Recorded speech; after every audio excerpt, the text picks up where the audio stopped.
पुनः वाम स्थित समाधाय एक तंत्रेण एक द्रोण बात ले लो समाधान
हाथ लगवा दो, हाथ लगवा दो, बटन हाथ लगवा दो, समय दक्षिणा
जय हो, महाराज की जय हो।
Ram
नदी पुनाति भुवनत्रयम्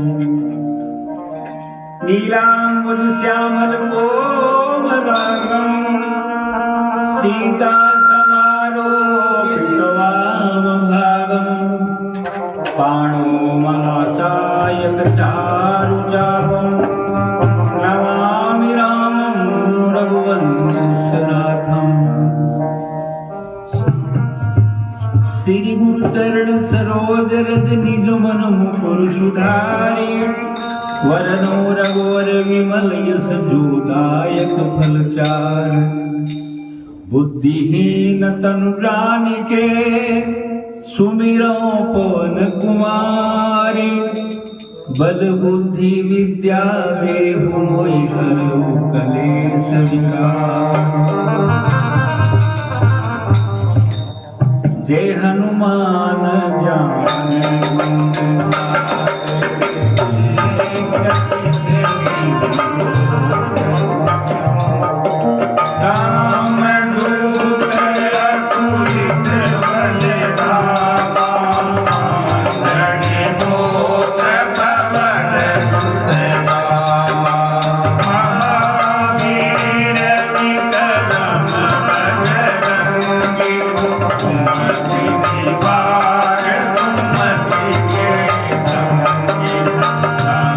Jai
संकट हरण मंगल मूर्ति रूप राम लखन सीता सहित हृदय बसहु सुर भूर भूरं करुणावतारं संसार सारं भुजगेन्द्रहारं सदा वसन्तं हृदयारविन्दे भवां भवानी सहितं नमामि। आदित्य श्री राम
प्रथमान्यासं प्रीहनाटं महिमानः सचन्द्रियत्र पूर्वे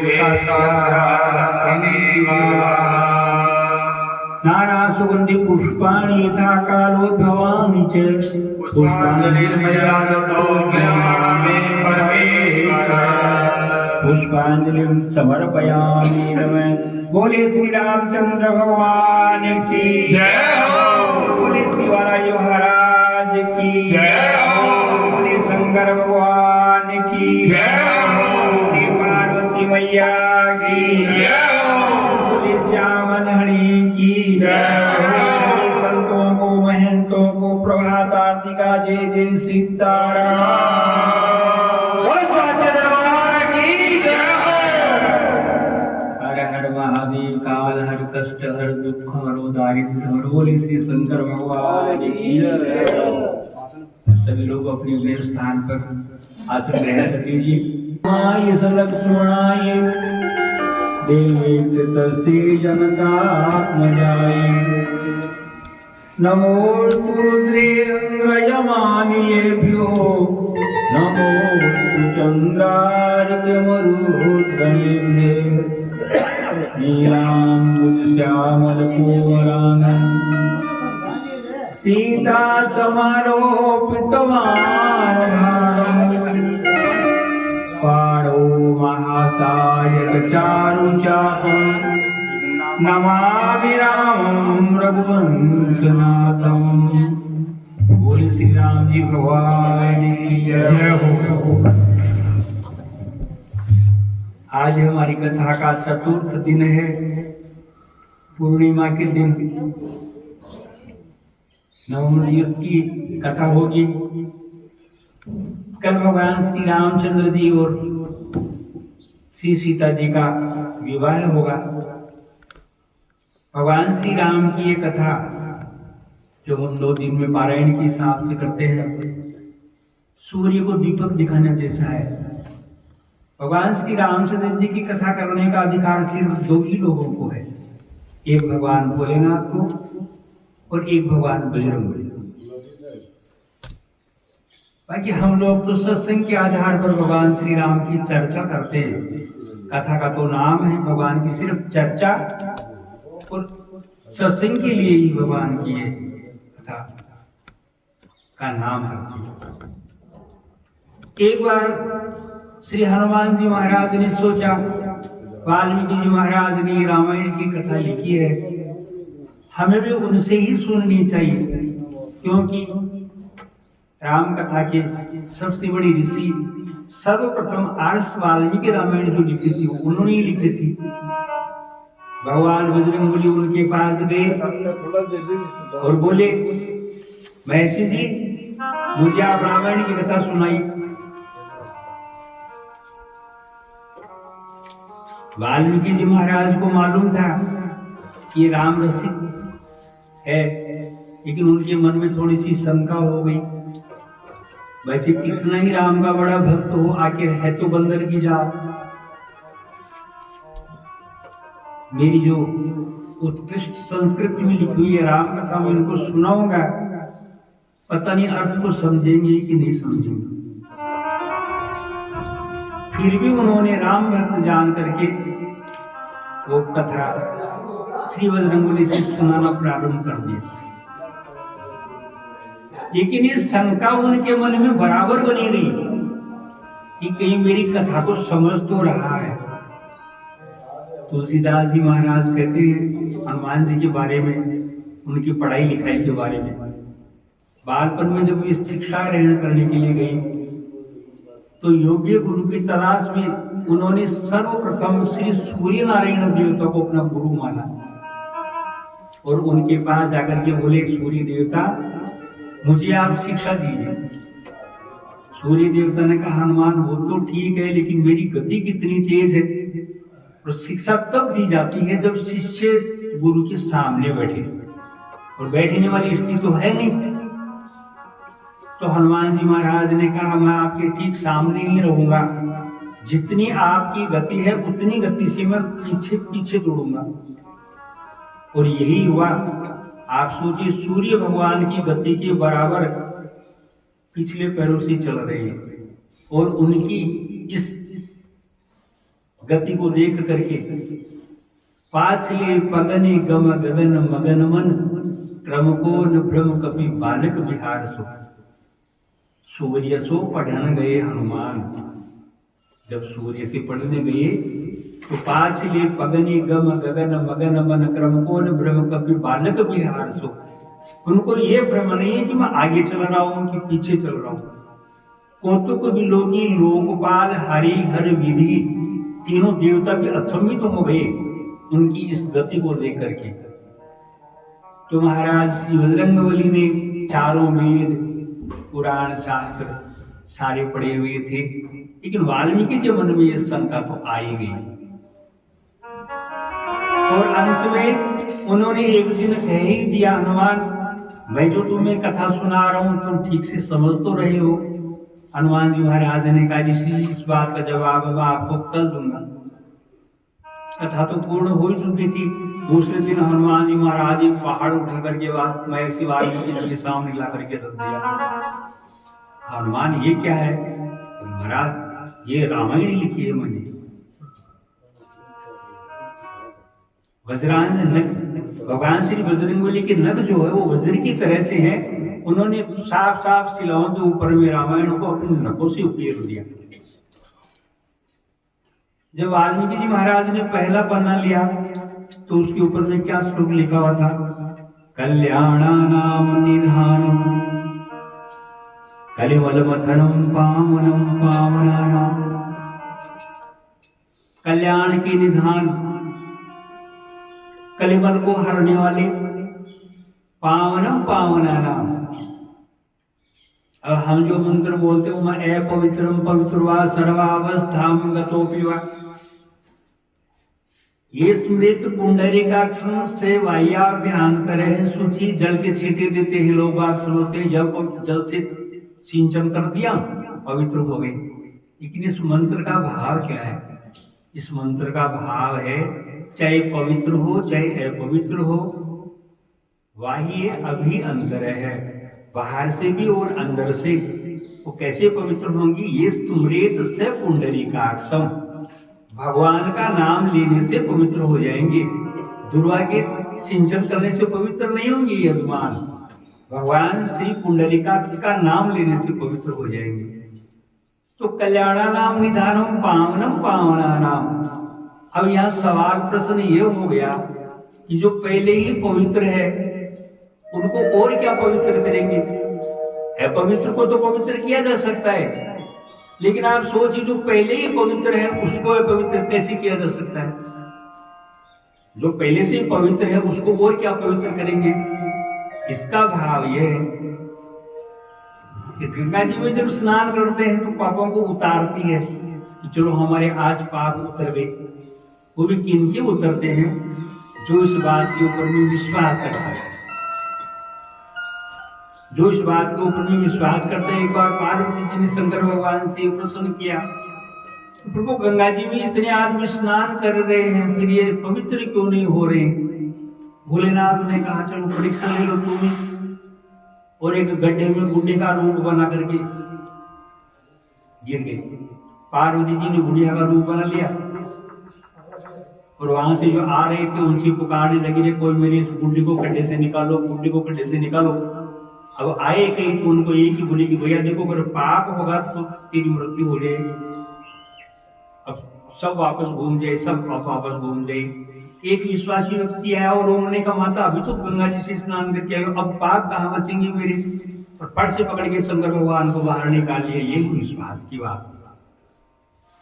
तो गंगा जी पवित्र करती है, लेकिन आगे अपवित्र नहीं होगा इस बात की गारंटी नहीं देती। लेकिन ये भगवान की कथा, श्री राम जी का चरित्र मनुष्य को इस बात का संदेश देता है कि वो पवित्र है, लेकिन आगे भी वो अपवित्र नहीं होगा। पावनम पावनानाम पातेयम यन मुमुक्षु सपदी परमपद प्राप्ति प्रत्यस्य विश्राम स्थान मेकम कविवर वत्साम जीवनम जनानाम बीजम धर्म दुर्वस्य। धर्म की जड़ है प्रभूत भवताम भूत ही राम नाम। ये जब श्लोक देखा वाल्मीकि जी ने तो एक श्लोक में ही उदास हो गई। हनुमान जी ने पूछा महर्षि क्या हुआ? बोले हनुमान मैं तो ये सोच रहा था कि तुम मेरी रामायण समझोगी कि नहीं समझोगी, लेकिन तेरी इस रामायण को देख करके मेरी रामायण को तो कोई हाथ ही नहीं लगाएगा। हनुमान जी महाराज ने कहा महर्षि आपको दुखी होने की जरूरत नहीं है। उन शिलाओं के पहाड़ को उठाया और समुद्र में डाल दिया। उन शिलाओं के पहाड़ को उठाया और समुद्र में डालना का महर्षि जी ये लीजिए अब आपकी रामायण का ही प्रचार इस श्लोक में होगा। तो इस राम कथा का सुनने का और कहने का अधिकार तो उनको ही है। जैसा कि मैंने कहा हम तो यहाँ सत्संग करने के लिए बैठे हैं और कल भगवान श्री राम का जन्म हुआ। ब्रह्मानंद पुरी वन राजा सुनते ही महाराज दशरथ को ब्रह्मानंद हो गया। अब ये तीन है, एक का नाम है आनंद, एक का नाम है ब्रह्मानंद और एक है परमानंद। अब ये आनंद की स्थिति क्या है? देखिए सुख और आनंद में फर्क है। सुख भौतिक है, हमें शरीर के लिए जो सुविधाएं मिलती है उनका नाम है सुख। आत्मा में जिस आनंद की अनुभूति होती है उसका नाम है आनंद। अब समझ लीजिए कि हम लोग भगवान राम की आराधना करते हैं, सभी करते हैं, लेकिन ये पता कैसे चले कि भगवान की हमारे ऊपर में कृपा हुई कि नहीं हुई? इस बात का पता कैसे चले?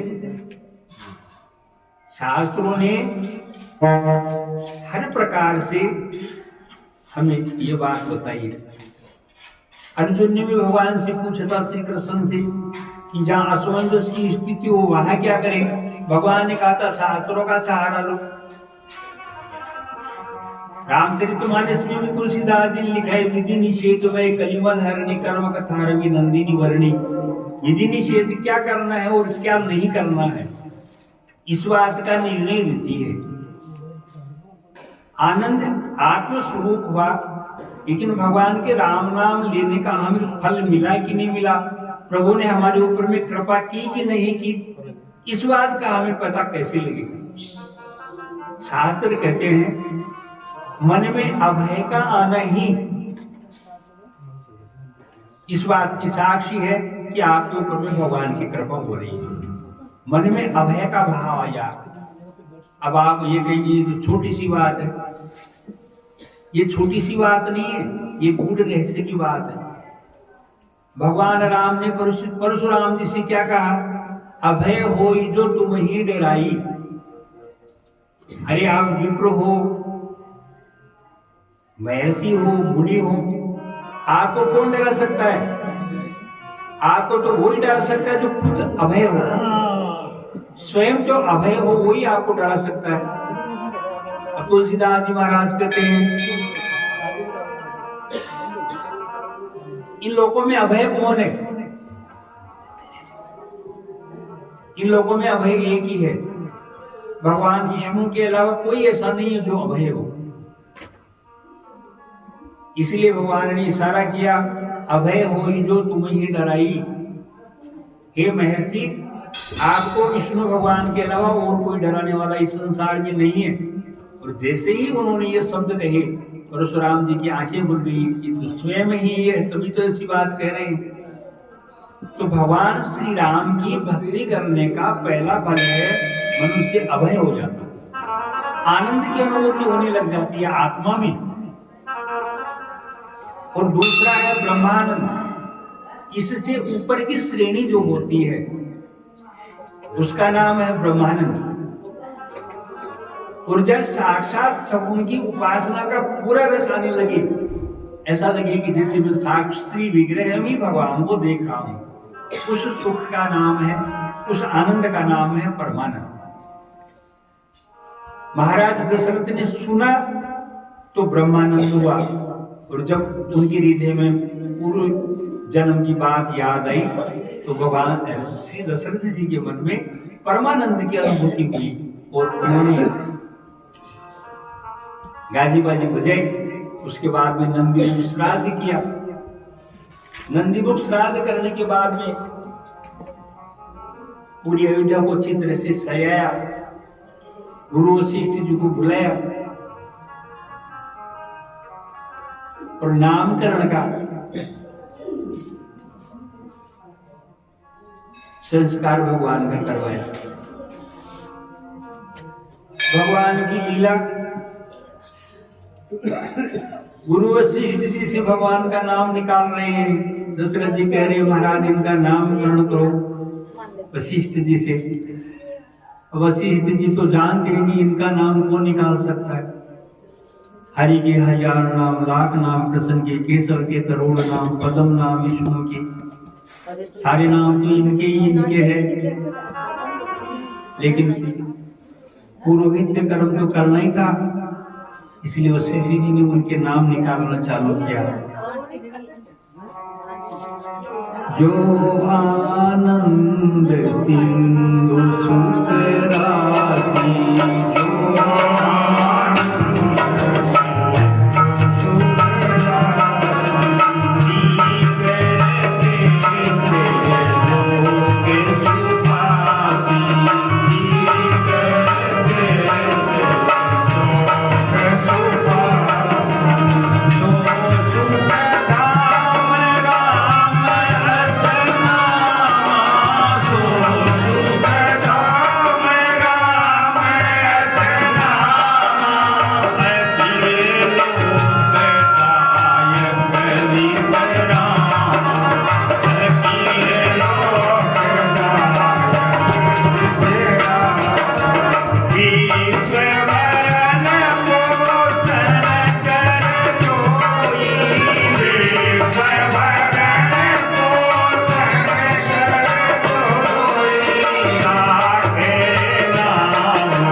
वशिष्ठ जी कहते हैं इनके नाम तो अनेक है, लेकिन मैं मेरी बुद्धि के अनुसार जो निकाल रहा हूं, जो आनंद सिंधु सुख राशि, आनंद के समुद्र, राशि का मतलब होता है ढेर, सुख ही सुख, सीकर से त्रैलोक सुखासी, सीकर का मतलब होता है जल तरंग या फिर मिट्टी का एक कण से लेकर के तीनों लोग जिनकी उपासना करेंगे, सो सुख धाम राम अस नामा, वो सुख के धाम जो तुम्हारे बड़े पुत्र है उनका नाम राम होगा।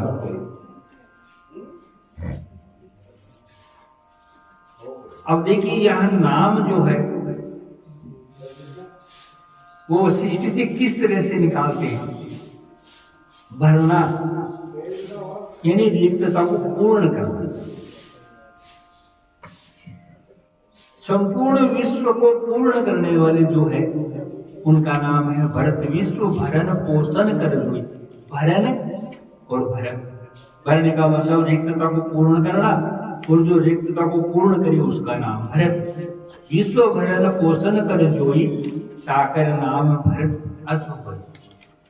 और उनके बाद में शत्रुघ्न जी का नंबर आया, रिपुदमन जिनका नाम है शत्रु हानि, शत्रु को हारने वाला, उनका नाम शत्रुघ्न है। लक्षण धाम राम प्रिय सकल जगत आधार, लक्षण धाम एक है लक्ष्य एक लक्ष्य और उसके आगे लगाया मन। जिनका मन अपने लक्ष्य में लगा रहे, लक्ष्य क्या? भगवान श्री राम की सेवा। लक्ष्मण जी का लक्ष्य क्या था? भगवान राम की सेवा। इसलिए वशिष्ठ जी ने उनका नाम रखा लक्ष्य मन। भगवान राम के चरणों में ही जिनका लक्ष्य रहे, उनका मन लगा रहे, उनका राम लक्ष्मण सकल जगत आधार। साथ में ये भी बता दिया कि अवतार किसके हैं? जगत के आधार, प्रति के आधार कौन है? शेषनाग जी। श्री वशिष्ठ जी ने ये भी बता दिया कि ये जो लक्ष्मण है ये शेषनाग का अवतार है। बोले श्री ठाकुर जी महाराज की जय हो। धरे नाम गुरु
सर्वस्व है।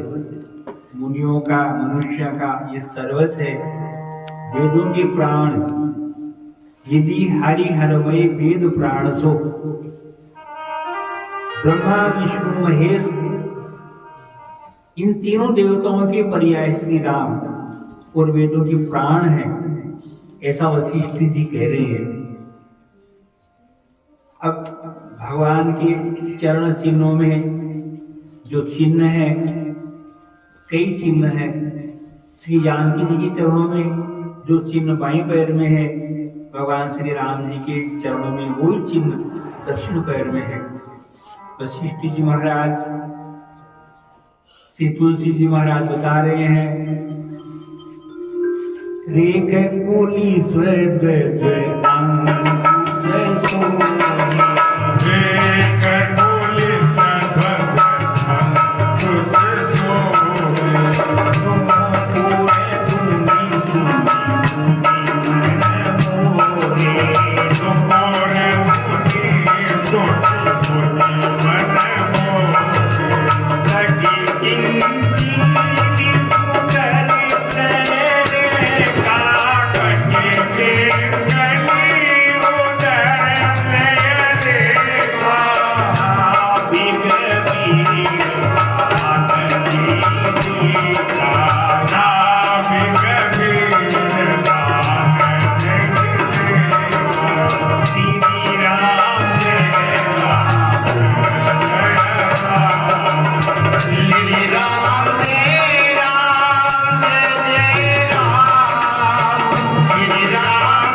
मंगल भवन अमंगल हारी, जगहु सो दशरथ अजिर बिहारी।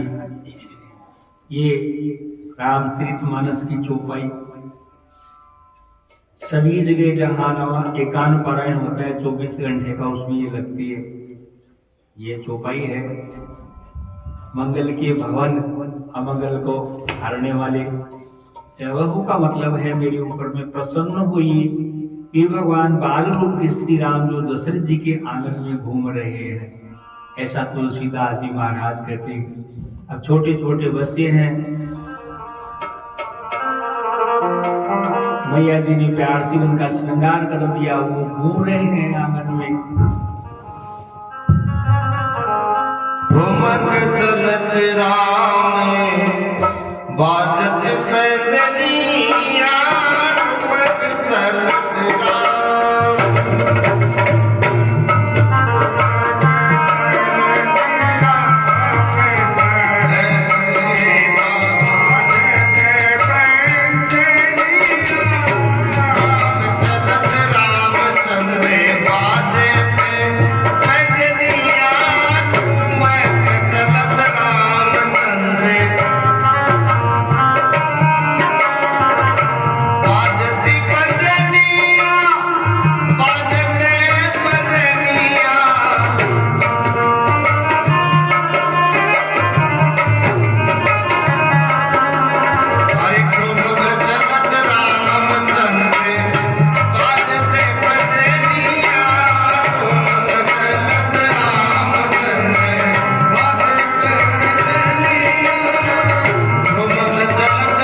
बोले श्री ठाकुर जी महाराज की जय हो। इस प्रकार से माता पिता को सुख देते हुए भगवान थोड़े और बड़े हुए।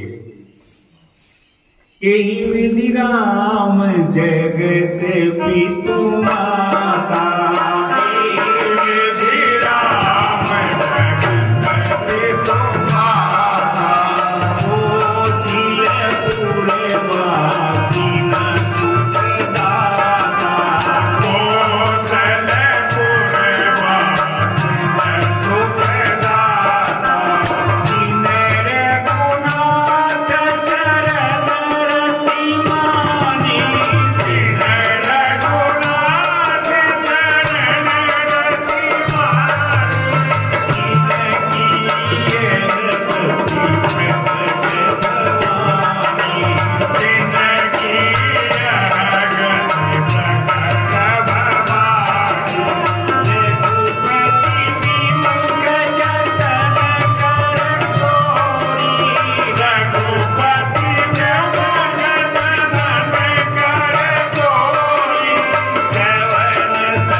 तुलसीदास जी महाराज कहते हैं भगवान श्री रामचंद्र जी के चरणों की शरण लिए बिना चाहे कितने ही प्रयत्न करे ये भवबंधन छूटने वाला नहीं है।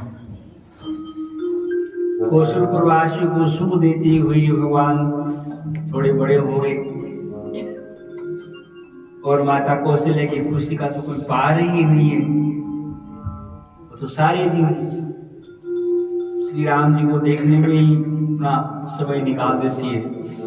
और एक दिन एक बार जननी अनवाई, एक बार जननी अनवाई, तेरी सिंगार पलना पूजाई, तेरे सिंगार पलना बोलाई, निज कुल इष्ट देव भगवाना, निज कुल इष्ट देव भगवाना, पूजा है तुम्हारी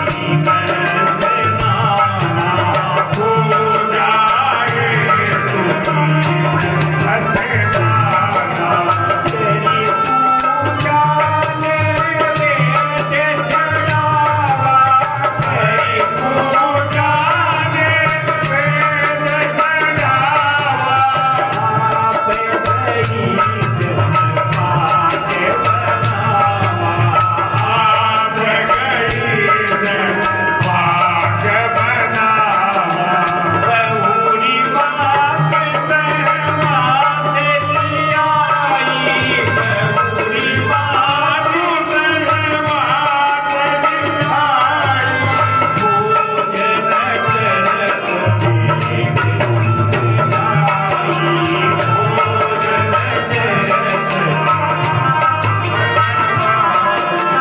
श्री राम जय राम, श्री राम जय राम, जय राम, श्री राम जय राम, जय राम, श्री राम जय राम, जय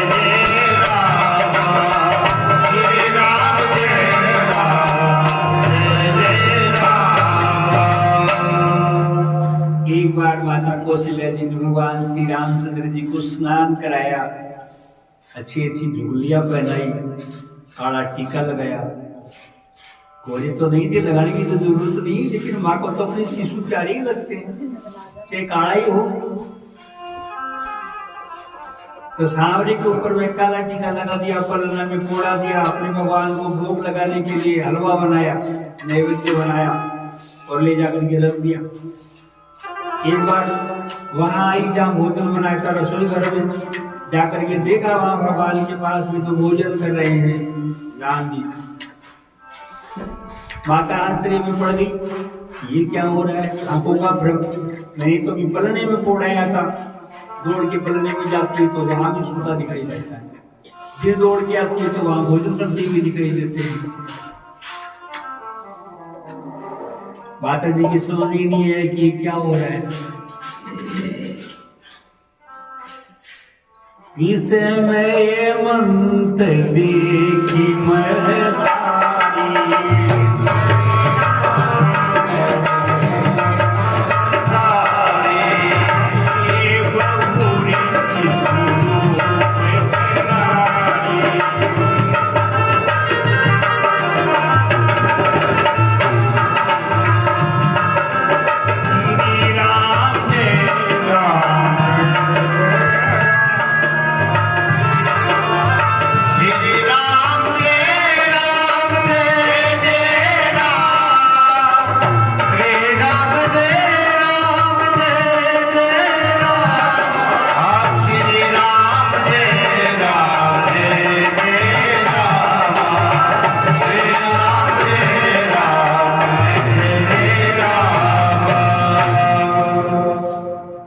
माता जी इधर उधर घूमने लगी, दो बालक दिखे, भगवान ने अपने विराट रूप के दर्शन करा दिए।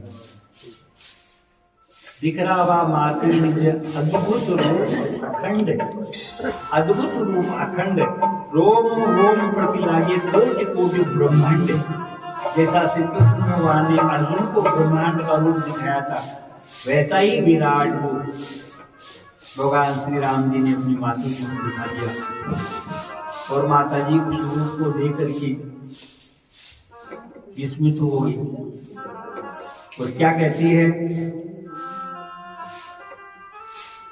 स्तुति करी न जाय भय माना,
देख करके अर्जुन जैसे वीर की आंखें बंद हो गई थी विराट रूप को देख करके, लेकिन अपना सौम्य रूप दिखाया भगवान श्री राम जी ने माता जी को और कहा कि अब किसी से कहना मत किया कि मैंने आपको ये रूप दिखाया है। भगवान का चूड़ाकरण संस्कार हुआ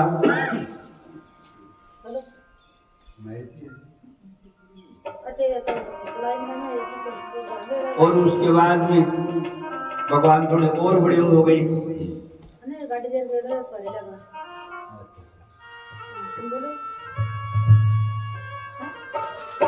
भोजन करत बोल जब राजा, भोजन करत बोल जब राजा, नहीं आवत दीवान समाजा, नहीं आवत दीवान समाजा, कौशल्या जब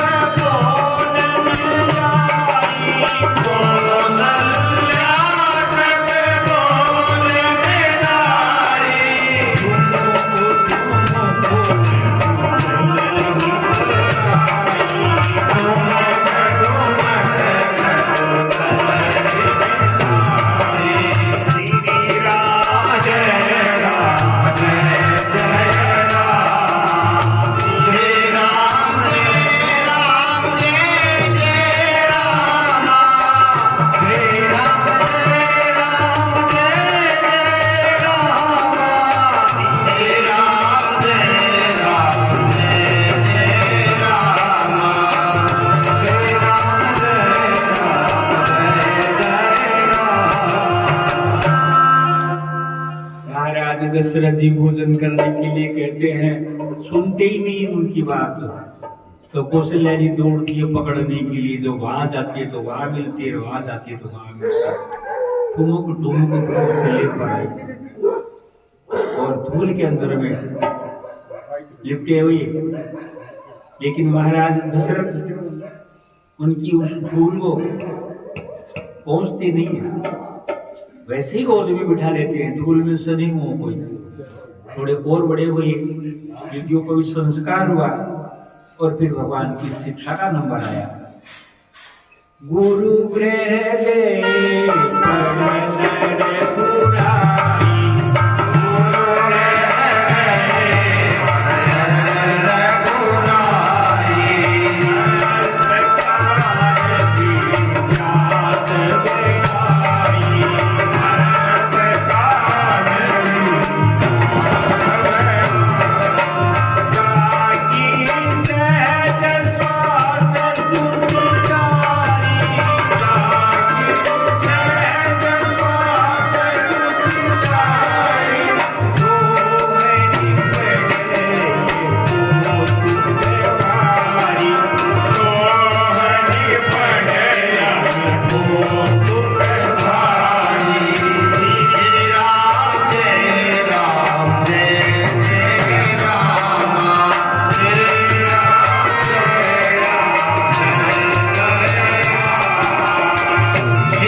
गुरु जी के पास पढ़ने के लिए गए। देखिए गुरु जी की क्या दशा हुई होगी उस वक्त जब भगवान श्री राम जी को, भरत जी को, लक्ष्मण जी को, शत्रुघ्न जी को गुरु जी पढ़ाने के लिए बैठे। अब कोई पढ़ाने वाला अपने सामने बैठे हुए विद्यार्थी को देखे कि गुरु जी तो पहले पढ़े हुए और शिष्य आचार्य की ओर, वो क्या पढ़ाएगा। ऐसी स्थिति वशिष्ठ जी महाराज की हो गई कि इनको क्या ज्ञान दे। लेकिन देखिए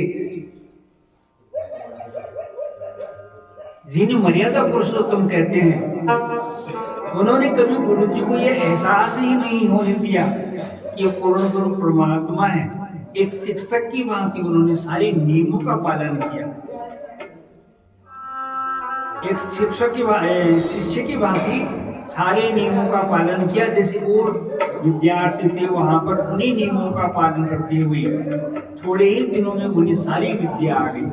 और विद्या तो आई हुई थी जिनकी सहज श्वास श्रुति चारों श्रुतियां यानी वेद जिनके श्वास में बसे हुए हो, उनको पढ़ने की जरूरत ही क्या है। लेकिन वे मर्यादा पुरुषोत्तम भगवान राम अपनी लीला कर रहे थे। बोले श्री ठाकुर जी महाराज की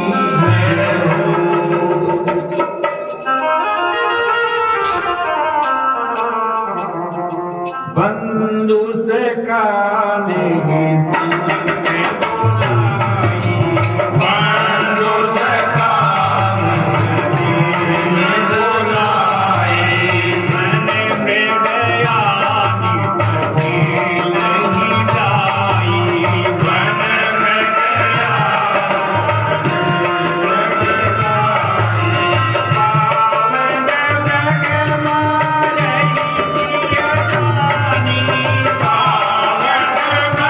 Bye.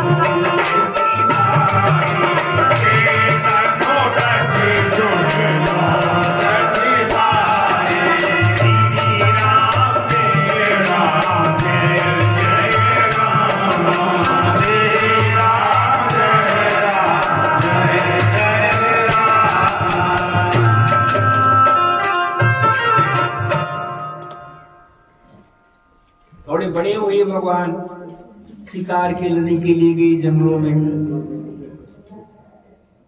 बंधु सखा संग ले ही बुलाई, बन मृगया नित खेल ही जाई। मृगया करने के लिए, शिकार करने के लिए, खेलने के लिए जाते हैं। यहाँ पर कई लोग एक प्रश्न कर देते हैं कि भगवान जिन हिरणों को मार करके लाते थे उनका क्या करते थे। तुलसीदास जी महाराज ने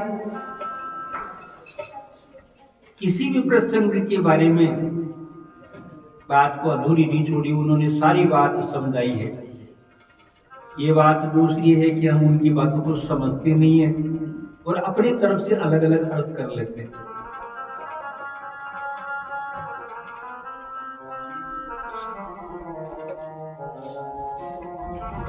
थोड़ा सा ज्ञान होने के बाद में अपने आप को तुलसीदास या वाल्मीकि जी समझने लग जाते हैं रामायण के अर्थों के बारे में। हमारा भ्रम है। इस महान ग्रंथ को समझना इतना आसान नहीं है। तुलसीदास जी महाराज ने लिखा है, पावन मृग जानहि जिय जानी। यहाँ उन्होंने जो जिय जानी शब्द लिखा है उसका मतलब यह है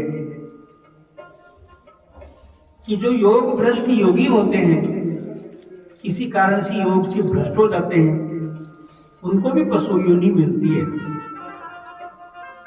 लेकिन उनका जो कर्म किया हुआ भगवान श्री राम जी का जो नाम लिया है वो व्यर्थ नहीं जाता। उनकी गति और मोक्ष तो होती है।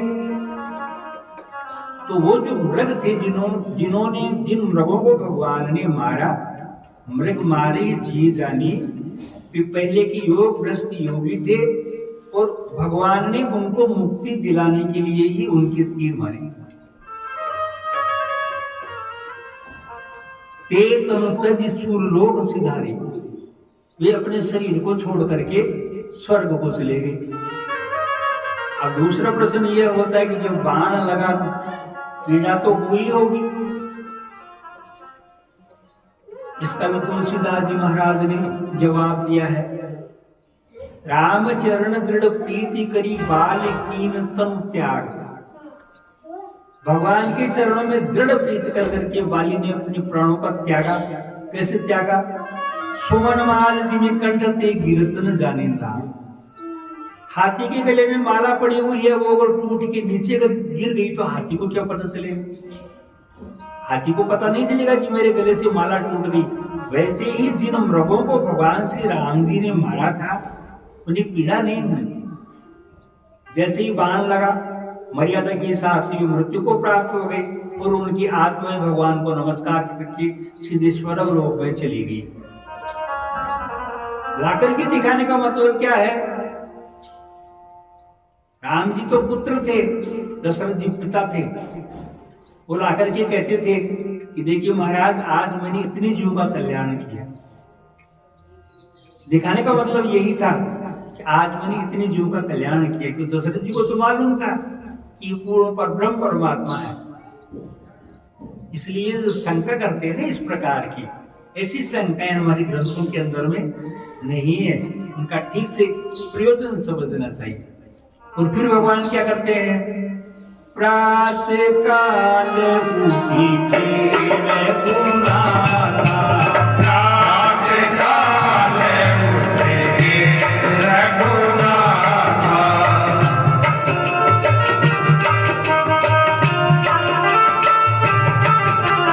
माते पिता गुरु नावई माता, माते पिता गुरु नावई माता, आय तुमांगी करे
आयुर विद्या यश और बलम, आयु विद्या यश और बल।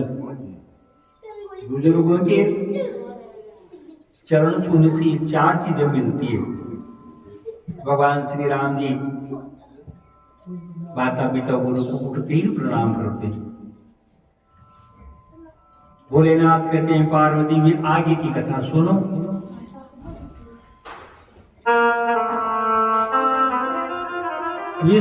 विश्वामित्र महामुनि ज्ञानी, विश्वामित्र महामुनि ज्ञानी, असहि विपिन सुख आस अजानी, असहि विपिन सुख आस अजानी।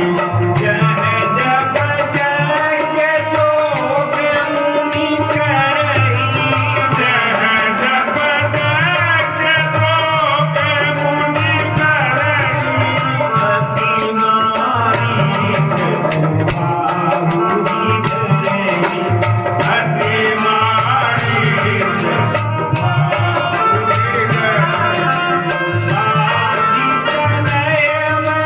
चिंता व्यापी,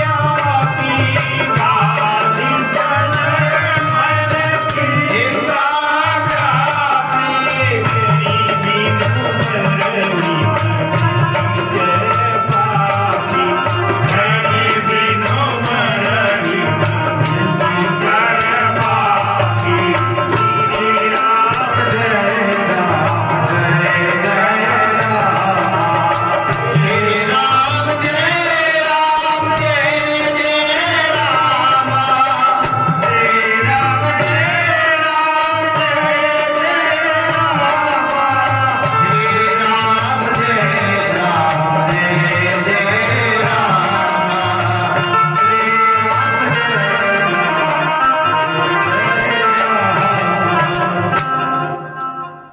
विश्वामित्र जीवन में रहते थे। जब वे यज्ञ जप और तप करते, मारीच सुबह और ताड़का करके उनकी यज्ञों का विध्वंस कर देते। गाधी तने मन चिंता व्यापी, हर बिन मरहि निस्तर पापी। ये भगवान के बिना नहीं मर सकते, इसलिए उन्होंने मन में विचार किया और रवाना हो गए कौशलपुर की ओर।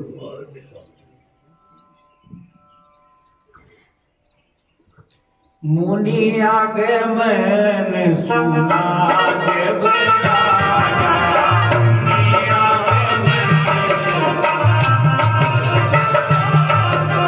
दिले में गए उले दीप समाजा, मिलन गया उले दीप समाजा, चरण पखारी प्रीति अपनी पूजा, चरण पखारी प्रीति अपनी पूजा,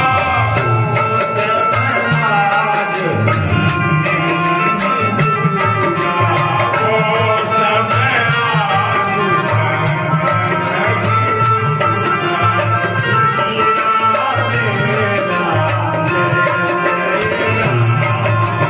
श्री राम जय राम जय जय राम, श्री राम जय राम जय जय राम, श्री राम जय राम जय जय राम, श्री राम जय राम जय जय राम।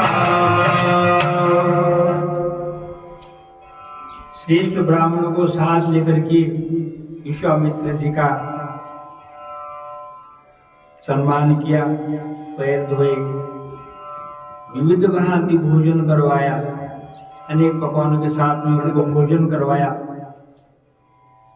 और अपने चारों पुत्रों को लाकर के विश्वामित्र जी के चरणों में प्रणाम कराया। जैसे ही चारों पुत्रों को देखा, विश्वामित्र जी ने हर्षित हो गए,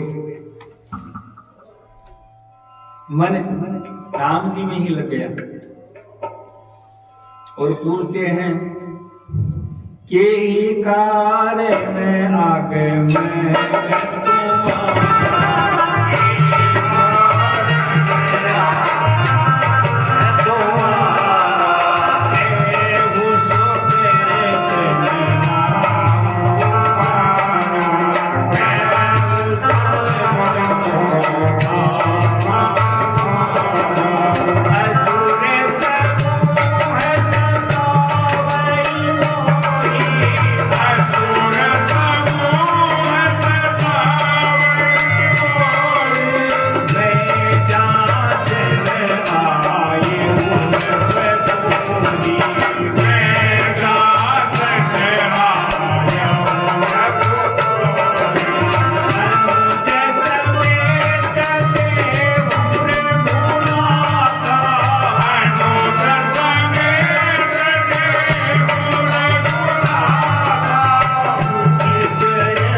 विश्वामित्र जी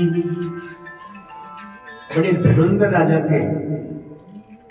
युद्ध कौशल में उनके पास में दिव्यास्त्र थे, चाहते तो तीनों को मार सकते थे।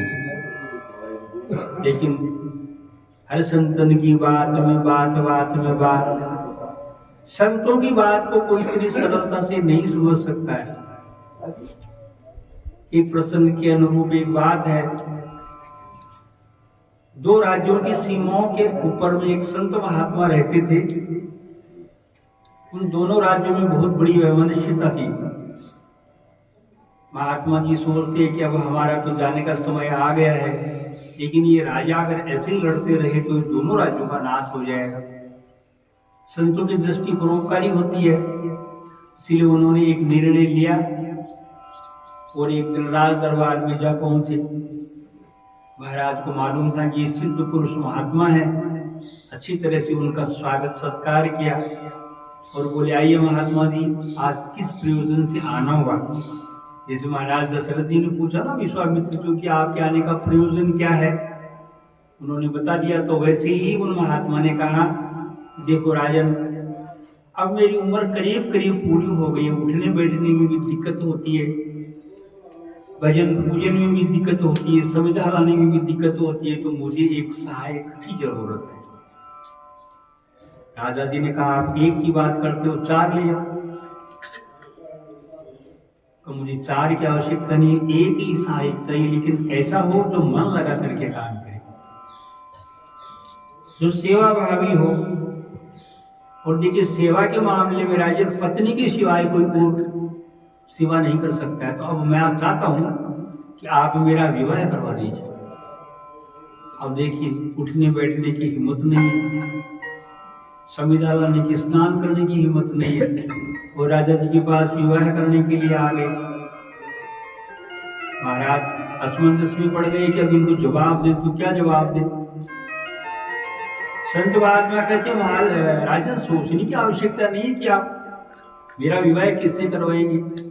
देखिए, आपकी जो 20 साल की कन्या है, बस इसी से करवा दीजिए। सुनते ही राजा जी सुन रहे थे, ये अब क्या करेंगे, इनको जवाब देने में बहुत मुश्किल है। तो उन्होंने एक युक्ति निकाली और कहा, देखिए महात्मा, हमारे कुल में स्वयंवर की परिपाटी चलती है क्षत्रियों के यहाँ। स्वयंवर में भी जो मनुष्य स्वयंवर में आना चाहिए, उसके लिए पहली शर्त है कि कन्या के लिए 108 मोतियों का हार ला करके दे। उसको तो अंदर प्रवेश करने दिया जाता है, उसके बाद में स्वयंवर होता है। मेरी कन्या से अगर आपको विवाह करना है तो 108 मोतियों की माला लानी पड़ेगी। महात्मा जी ने कहा चलो सैंपल दिखाओ। महाराज ने एक ऐसा दुर्लभ मोती ला करके दिया उनको, महात्मा जी को, ऐसे 108 मोती चाहिए। महात्मा जी ने कहा चलो ठीक है, मैं मोती लेने के लिए जाता हूँ, लेकिन जो मेरे आने से पहले इस कन्या का विवाह मत करना। कहा ठीक है महाराज। राजा जी ने सोचा सारे राज्यों में फिरेंगे महाराज जी तो जो 4 मोती मिल जाएंगे, इससे ज्यादा मोती नहीं मिलेंगे। लेकिन महाराज जी पूरे ब्रह्मज्ञानी थे, नगर के बाहर गए, अपनी विद्या से समुद्र के किनारे पहुंच गए, जाकर के आसन लगाया, संकल्प किया कि जब तक इस समुद्र को खाली नहीं कर दूंगा तब तक मैं यहां से नहीं उठूंगा। ऐसा संकल्प करके अपने कमंडल से जल लेकर समुद्र से बाहर निकालने लगी। ब्रह्मज्ञानी का कमंडल था, 150 कमंडल निकालते निकालते समुद्र के हृदय में कंपन हो गया। ये क्या हो रहा है आज, हृदय में कंपन क्यों हो रहा है? ध्यान लगा के देखा तो एक महात्मा दिखाई दिए, तट पर बैठे हुए। समुद्र देवता मनुष्य का रूप बना करके आए, बोले महात्मा क्या कर रहे हो? बोले दिखाई नहीं देता तेरे को मैं क्या कर रहा हूँ। अरे मैं तो कमंडल से जल बाहर निकाल रहा हूँ। बोले वो तो दिखाई देता है, लेकिन प्रयोजन क्या है? महात्मा जी बोले प्रयोजन ये समुद्र को खाली करना है। समुद्र बोला महात्मा जी इस कमंडल से कब इतना बड़ा समुद्र खाली होगा? बोले मेरे को क्या जल्दी है, साल में 2 साल में 4 साल में 100 साल में होगा तब हो जाएगा, लेकिन रहूंगा इसको खाली करके। समुद्र ने देखा ये ब्रह्मज्ञानी है, इनके तो संकल्प से ही खाली हो जाएगा। महाराज अगस्त्य जी ने तो 3 चरों में पूरे समुद्र को पी लिया था। तो उन्होंने कहा आप ये बताइए आपकी इससे दुश्मनी क्या है? महाराज ने कहा कोई दुश्मनी नहीं, मुझे मोती चाहिए और मोती मिलेंगे, समुद्र खाली होगा तब। तो बोला आपको अगर मोती मिल जाए तो बोले मेरी समुद्र से कोई दुश्मनी नहीं है। तो बोला आप यहां से उठ के महात्मा थोड़ी दूर चले जाइए, मैं ही समुद्र हूं, अभी एक लहर आएगी और आपको मोती मिल जाएगी। महात्मा जी दूर गए, समुद्र की एक लहर आई, हीरे भी आई, मोती भी आए, पुखराज भी आई, नीलम भी आए, सब आई। लेकिन महात्मा जी ने सिर्फ 108 मोती गिन करके अपने झोले में डाले और उठ के चल दिए। समुद्र ने कहा भगवान आपने हीरे मोती तो लिए नहीं। तो बोले रे भाई मैं कोई व्यापारी थोड़े ही हूं, मेरे को जितने की जरूरत थी उतने ले लिए, बाकी इनसे इन पत्थरों से मेरा कोई काम नहीं है। तो राजा जी को ले जाकर के बोले 108 तो मेरे और ये 1 मोती आपका, आप गिन लो और मिला लो।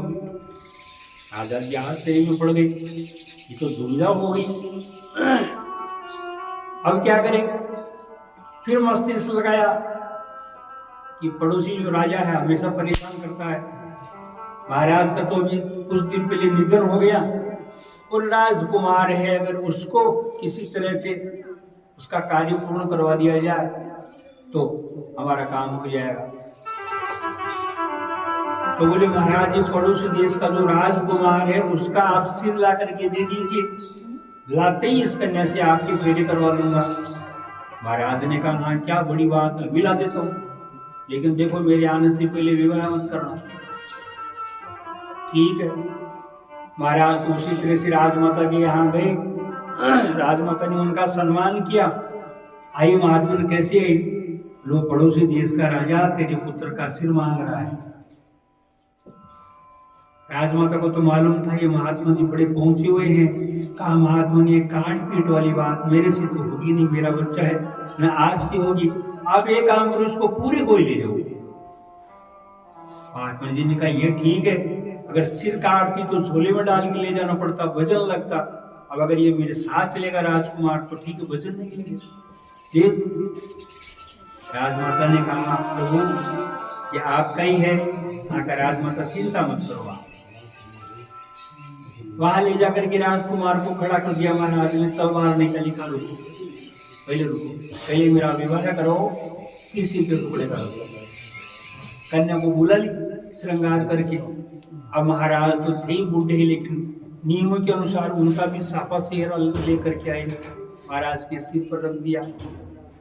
महाराज ने साफा लगा लिया, कन्या सामने आ गई, राजकुमार वहां खड़ा था।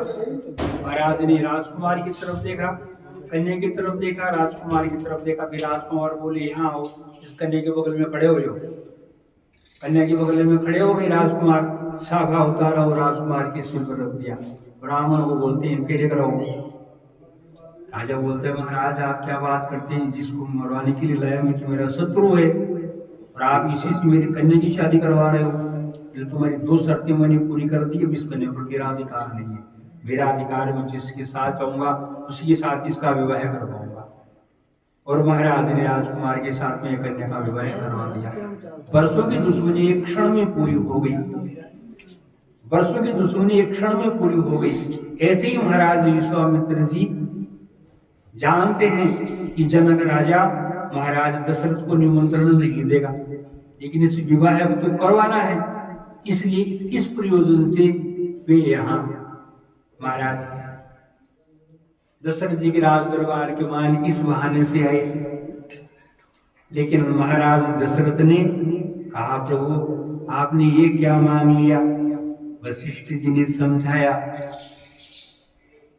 आपके लिए भी भला होगा, इन राजकुमारों का भी भला होगा, क्योंकि वशिष्ठ जी तो इस बात को जानते थे कि आगे क्या होने वाला है। बोले श्री ठाकुर जी महाराज की जय, बोले श्री बालाजी महाराज की जय। भगवान श्री राम जी का एक भजन आप लोग सुनेंगे।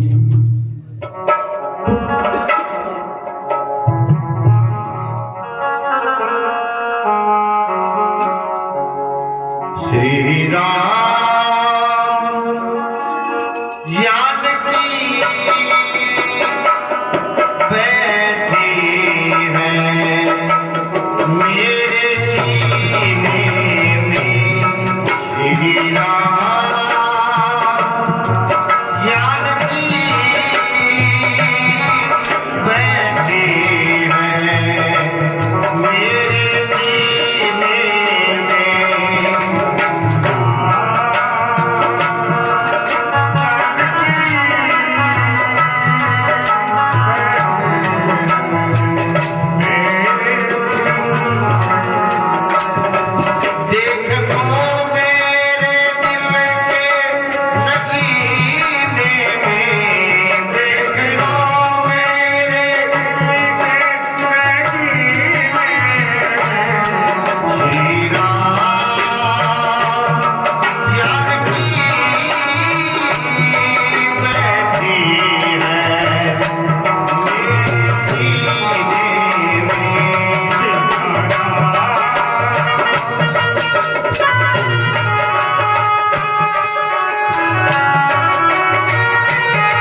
बोले श्री ठाकुर जी महाराज की जय हो। महाराज दशरथ ने दोनों भाइयों को, राम और लक्ष्मण जी को, स्वामित्र जी को दे दिया, यानी साथ भेज दिया। श्याम गोर सुंदर दो भाई, श्याम गोर सुंदर दो भाई, विश्वामित्र महानिधि पाई, विश्वामित्र महानिधि पाई, ब्रह्मण्य केवल जाना, प्रभु ब्रह्मांड देव में जाना, कोई नीति पिता प्रभु भगवाना, मोहिनी पिता जीव भगवाना,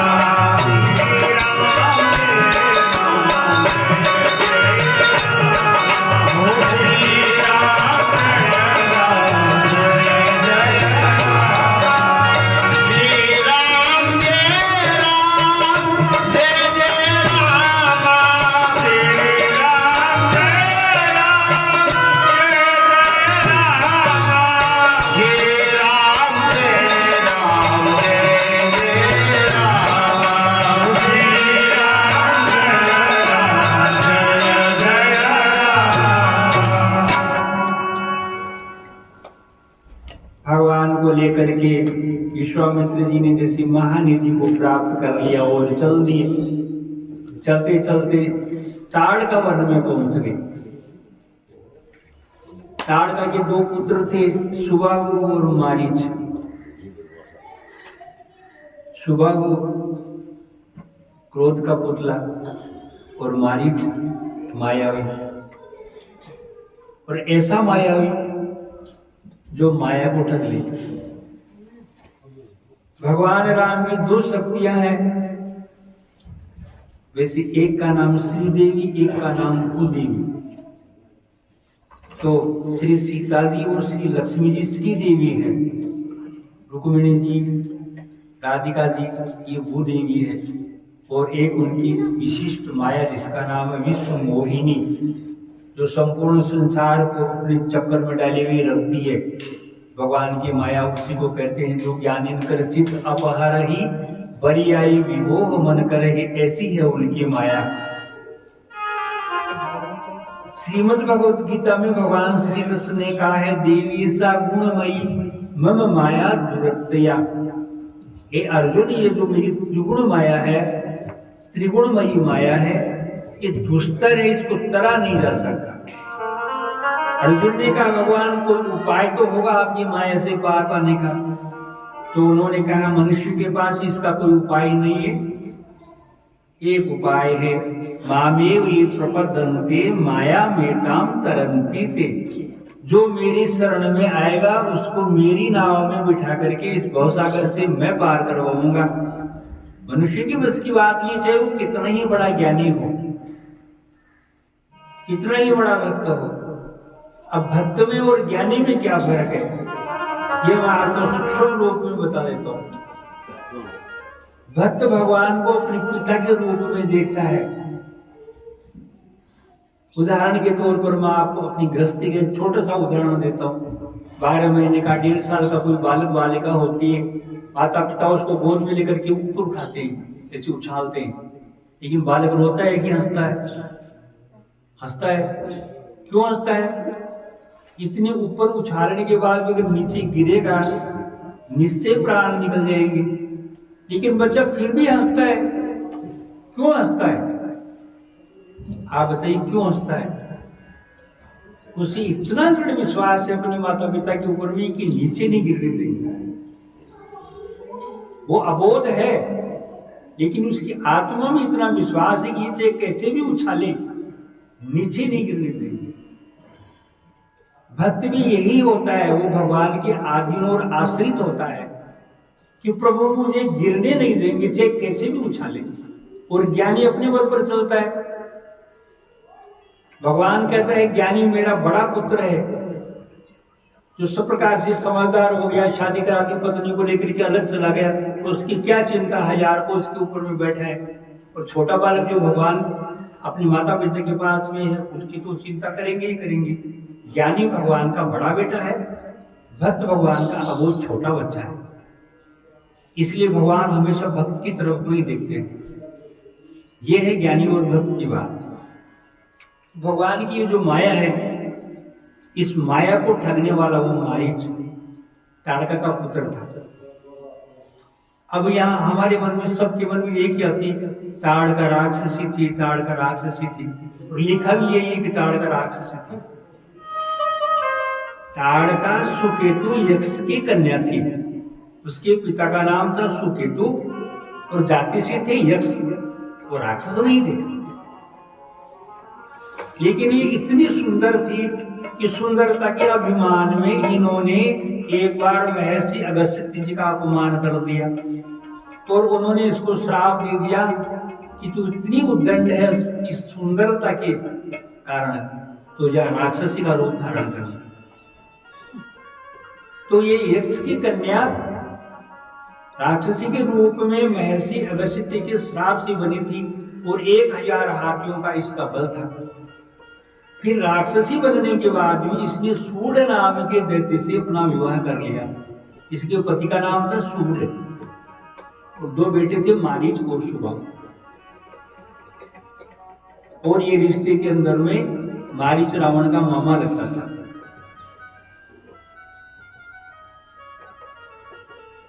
माल्यवान सुमाली ये सुकेश के पुत्र थे। और यहाँ देखिए एक बात और है, एक बार मैं किसी के घर कुछ कार्य करने के लिए, रामायण की पाठ करने के लिए गया था। एक चौधरी जी मिल गए, बोले महाराज आपको राम रावण की समानता का मालूम है क्या? फिर 60-70 साल के थे वो। मैंने कहा चौधरी जी मैंने तो कभी इस बात पर ध्यान ही नहीं दिया। तो कहा क्यों नहीं दिया? आप बता दीजिए। बोले मैं तो नहीं बताऊंगा, लेकिन आपको खोजना पड़ेगा। जब मैंने थोड़ी खोजने की कोशिश की तो थोड़ी थोड़ी बात समझ में आई, ज्यादा तो नहीं है। देखिए राम, लक्ष्मण, भरत और शत्रुघ्न 4 भाई थे। इनके पहले इनकी एक बहन थी जिनका नाम था शांता, जो श्रृंगी ऋषि को पढ़ाई गई। और रावण, कुंभकर्ण, विभीषण और कुबेर, ये भी 4 भाई थे। और इनकी भी एक बहन थी शूर्पणखा। राम के साथ में राम बड़ा, रावण बड़ा, शांता और शूर्पणखा। महाराज दशरथ की 3 पत्नियां थी, तो रावण की भी 3 माताएं थी। कुबेर की माता अलग, विभीषण की माता अलग, रावण, कुंभकर्ण और शूर्पणखा की माता अलग। इस तरह से दशरथ जी की भी 3 पत्नियां थी और महर्षि विश्रवा की भी 3 पत्नियां थी। और तीनों से 5 संतानें इनकी हुई और 5 संतानें उनकी हुई। बोले श्री ठाकुर जी महाराज की चले जाते मुनि दीन दिखाई, चले जाते मुनि दीन दिखाई, सुनी ताड़े का क्रोध केरी आई, सुनी ताड़े का क्रोध करी धाई। कहीं बाल कान हरिणा, कई बार कान हरि लीला, दीन जानती निज पद दीना, दीन जानती निज पद दीना। श्री राम जय राम जय राम, श्री राम जय राम जय राम। एक ही बाण प्राण हर लीना। एक बाण से ताड़का को स्वर्गलोक पहुंचा दिया। ताड़का को स्वर्ग लोक पहुंचा दिया। स्वर्ग लोक नहीं, स्वर्ग लोक से भी ऊपर पहुंचा दिया भगवान ने। इतनी कृपा की ताड़का के ऊपर में। निज पद दीना, भगवान ने ताड़का को स्वर्ग में नहीं भेजा। निज पद दीना का मतलब है अपने पैरों का, अपनी चरण शरण देती वैकुंठ लोक में उसका वासा कर दिया। और तब विश्वामित्र जी ने क्या किया, अपने जो अस्त्र शस्त्र थे भगवान श्री राम को सौंप दिए। तब ऋषि निज नाथ जिय चिंदी